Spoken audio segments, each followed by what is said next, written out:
Avec quelqu'un qui a dit que je peux pas jouer aux poupées, et après j'ai pleuré. Bienvenue sur Papatriarcat. Je suis ravi de vous recevoir sur ce format appelé Réponse, tout simplement parce qu'en fait je vais répondre à un message audio qu'on m'a laissé via l'outil SpeakPipe. Je vous laisse le lien en descriptif de cet épisode. N'hésitez pas, vous avez 5 minutes pour donner votre avis. Alors quelque chose de positif, constructif, ou tout simplement pour dire que vous n'êtes pas d'accord sur un épisode, c'est tout à fait ok. L'idée c'est de pouvoir échanger ensemble avec de la nuance, c'est pour ça que 5 minutes ça permet de construire un argument, et surtout moi de pouvoir vous répondre derrière, afin d'enrichir un petit peu plus le débat que ceux qu'on peut trouver sur les réseaux sociaux. Je remercie d'avance toutes les personnes qui ont participé à enrichir la réflexion sur nos sujets, et nous allons pouvoir tout de suite commencer cet épisode.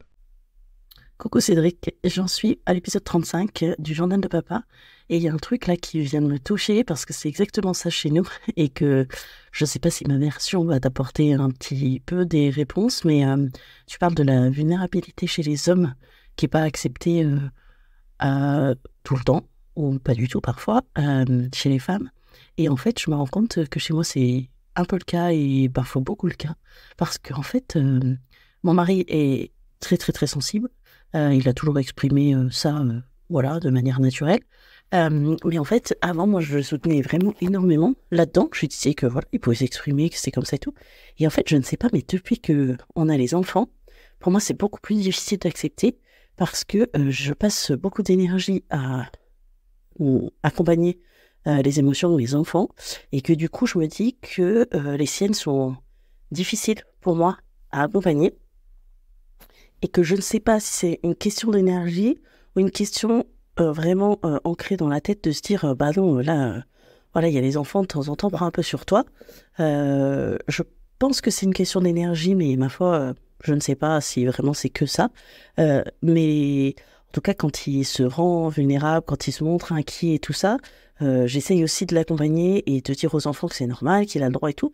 Mais j'avoue que ça m'agace beaucoup plus, et ça depuis que j'ai les enfants. Ma foi, je pense que c'est un sujet qui est intéressant, et je ne sais pas si tu l'as déjà traité dans tes podcasts, parce que j'en suis pas encore là, parce que je suis grave en retard. Mais c'est un sujet que je suis prête à écouter avec grand plaisir et à en parler si nécessaire. Voilà, je te souhaite une belle journée. Bonjour Caroline, merci beaucoup pour ton message. Alors je précise pour les gens qui nous écoutent que ce message n'a pas été laissé sur SpeakPipe, et non, il a été laissé sur Instagram. Tu m'avais fait 2 vocaux Instagram, et c'est vrai que j'ai trouvé le sujet hyper intéressant, et donc je t'ai proposé d'extraire le son pour qu'on se retrouve ici, voilà, parce que la réponse est plus facile ici à l'oral, on a le temps, on est entre nous. Donc, je trouve ça hyper riche comme réflexion. Sur l'accueil des émotions des hommes, moi je vous conseille vraiment de lire le livre La volonté de changer de Bell Hooks. Vraiment, c'est un livre génialissime, et elle parle de ça notamment dedans. Néanmoins, par rapport à ce que tu dis dans les vocaux, j'ai pas l'impression que toi ça soit un sujet de genre, puisque de ce que tu m'expliques, avant les enfants, t'avais pas de problème à accueillir ces émotions à ton mari, au père de tes enfants. Du coup, c'est pas un sujet qui serait lié au genre, à la construction de genre et au fait de voir que l'homme n'a pas à exprimer ses émotions et n'a pas à se montrer vulnérable. Parce que ça, c'est encore un autre sujet. C'est pour ça que je renvoie vers Bell Hooks pour que vous puissiez creuser cette piste-là. Je trouve ça hyper intéressant. Et c'est vrai que t'as raison de parler d'énergie, hein, c'est que moi, c'est quelque chose que j'ai vécu et que je vis d'autant plus aujourd'hui en postpartum encore immédiat. C'est l'énergie qui se vide à une vitesse incroyable. Et même avant l'arrivée de Lucas, il y avait des fois où j'expliquais à ma compagne qu'en fait, je comprends que elle rentre de sa journée de travail, elle a beaucoup de choses à évacuer, mais en fait, moi, je suis vidé, notamment quand on était en instruction en famille. J'ai accueilli les émotions de mon enfant toute la journée, j'ai dû composer avec les miennes toute la journée. Je n'ai pas forcément, alors des fois oui, mais pas toujours la place pour qu'elle puisse déverser ce qu'elle avait à déverser. Et ça, je pense que c'est un gros sujet. Alors, mon exemple à moi, il est à contre-pied de la tendance sociale, bien sûr, puisque la tendance sociale, c'est plutôt les hommes qui sont dans ce rôle-là et les femmes qui sont dans le rôle de l'écoute. Alors, moi, il y a plusieurs choses que je voudrais dire. La première, c'est je tiens juste à rappeler que oui, c'est important de pouvoir accueillir les émotions de nos partenaires de vie. Il faut toujours que ce soit dans les deux sens. Voilà, ça, je pense que c'est important de le rappeler. Si jamais c'est à sens unique, il y a quelque chose à questionner, je pense, parce les femmes n'ont pas à être les psys de leur mec et leur déversoir émotionnel à sens unique, voilà.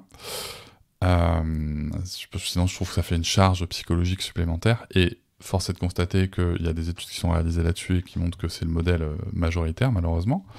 Donc voilà, premier point. Et l'autre point, c'est, je pense qu'en effet, on peut accepter qu'on ne peut pas, en fait. On ne peut pas tout. On ne peut pas tout. Il y a des moments où t'as pas l'énergie d'accueillir les émotions de ton mari, et c'est pas forcément à toi de le faire. Et que je pense que c'est quelque chose, par contre, qui peut se discuter. Ok, le sujet, c'est... Moi, il y a des moments où je peux pas parce que j'ai plus de ressources pour toi, même si je t'aime. Même si je t'aime, la question n'est pas là. Mais j'ai plus de ressources pour toi parce que j'ai priorisé sur les enfants qui, eux, n'arrivent pas encore à réguler ça par eux-mêmes. Et ce qui est intéressant, c'est que faut se projeter aussi sur la durée, c'est que, bien entendu, que plus les enfants vont grandir, plus cet équilibre va se modifier aussi. Donc c'est ça qui est intéressant. Mais en effet, voilà, peut-être poser ça et dire, ok, comment on fait ? Est-ce que tu as besoin potentiellement d'avoir un ou une professionnelle de santé mentale ? Est-ce que c'est un coaching ? Est-ce que c'est juste une personne de confiance, un ami, une amie ? Voilà, je pense que c'est important, mais toujours dans l'optique de c'est pas parce que je t'aime pas, c'est pas parce que je veux pas être là pour toi, c'est juste que là en fait j'ai plus de jus. Voilà. Et je pense que c'est bien d'en parler en amont, c'est bien de réussir à le dire. Moi je sais que des fois, même avec ma compagne, des fois je sais que j'ai eu et j'ai encore parfois des réactions d'agacement parce que j'ai plus de jus, quoi. Et il a fallu qu'on passe par des moments d'agacement, par des mises à plat de la situation et tout ça. Et c'est aussi pour ça que j'ai fait ce choix, là, pendant mon postpartum, d'aller voir une psy à un moment. Parce que, j'en parle dans le journal de papa, du coup, mais dans ce format-là, mais parce que, en fait, ma compagne, elle peut pas tout non plus. Elle peut pas être collée à bébé parce que c'est sa maman, il a besoin d'elle là dans les premières semaines de vie. Elle peut pas, même si moi du coup je m'occupe des émotions de Sarah, je m'occupe elle d'accueillir ses émotions, mais on peut pas tout en fait. Et de l'aide extérieure, en fait c'est pas, même du soutien plutôt extérieur, c'est ok. Donc peut-être que c'est quelque chose à creuser aussi ça. Et du coup en fait, ce qui est intéressant, c'est que je reprends l'exemple de la psy, ça a été beaucoup plus intéressant de parler ensuite de la séance de psy avec ma compagne que de me retrouver face à elle avec ses biais, elle, de culpabilité, etc., par rapport à la situation du couple, etc. Donc c'était beaucoup plus intéressant et constructif de faire ça. Donc ça peut être aussi intéressant de se pencher sur cette solution-là, d'avoir une personne externe, autant que faire se peut, une personne formée quand même à l'accueil de la parole, mais je pense que ça peut être un truc, parce que dans ce que tu me dis, j'ai pas l'impression que ce soit lié à son genre spécialement, parce qu'après ça c'est une autre dimension en effet, où les hommes peuvent avoir du mal aussi à parler de ce qu'ils ressentent, parce que voilà, c'est montrer de la vulnérabilité, mais ça c'est encore un autre sujet. Et je pense qu'il faut, enfin on le creuse à quasiment à chaque interview de papa que je fais, on essaie d'aller sur ce sujet-là, mais c'est un vrai gros sujet. C'est un vrai gros sujet. Je pense que j'aimerais bien réunir un de ces quatre autour de la table plusieurs papas de différents horizons et de classes sociales, etc. Justement pour poser ça et de voir comment on fait quoi. Et de voir comment on fait, parce que moi j'ai quelques anecdotes avec les papas que je côtoie dans la vraie vie et qui sont plutôt des classes populaires me concernant. Et voilà, et c'est hyper intéressant de voir que qu'on a, en tout cas dans ma génération, on a un petit peu tous le même handicap émotionnel, et qu'il y a des mecs qui quand ils deviennent parents, il y a des mecs qui restent dans le moule, et ça je l'entends, et c'est sûrement la majorité, mais il y a aussi des mecs qui se disent non, je veux pas faire ça à mon enfant, qui soit comme moi, quoi, émotionnellement, et je trouve ça hyper intéressant. Mais voilà, j'ai encore digressé, comme toujours. Mais voilà, ce que je peux te dire, c'est peut-être que la solution, comme la vérité, comme dirait Fox Mulder, hein, peut-être que la solution est avec la vérité, qu'elle est ailleurs, qu'elle est pas dans le couple. Et que peut-être que faire une petite escapade à l'extérieur du couple pour évacuer tout ça et revenir ensuite en parler dans le couple avec d'autres éléments, avec un peu de recul et tout, ça peut être hyper intéressant. Voilà, je te pose ça là, et hâte d'en reparler avec toi. Salut. Je vous remercie de m'avoir écouté. Je vous invite à vous abonner, et nous pouvons aussi nous retrouver sur Facebook, Instagram et sur le blog papatriarca.fr. À bientôt.